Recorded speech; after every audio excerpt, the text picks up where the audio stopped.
شعر بعنوان ليالي السهر وغازل القمر. يا نجوم تضوي في السماء، أحكي عن حبيب يحير الشعراء.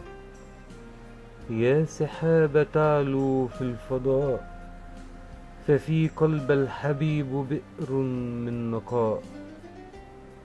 يا قمر يسطع في المساء، في سحر عيونه تشعر بالثراء.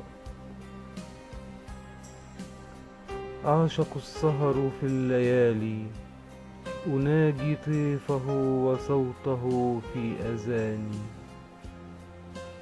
آه من عشق غير حالي، فاض القلب من عشقها كفاني. كم عشقت نظرات عينيك، فيهما سحر يسكر الوجدان.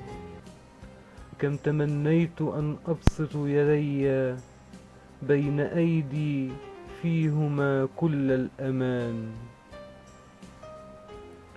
من أنت يا أميرة الخيال، تقرأين أفكاري قبل نطق اللسان. ليس من مثلك ذلك محال، أنت ذات الوجود وعشق الزمان. أحقا كنت معي أم أحلام؟ رأيتك لؤلؤة فريدة في بستان. ملاك رسمه قدير فنان، تتناغم كفراشة على أعزب الألحان. فهيا حبيبتي ضمي الآن، قلبا يعشقك وأسيرة بين الأكفان. شعر ليالي السهر وغازل القمر، للكاتب والشاعر باسم بديع.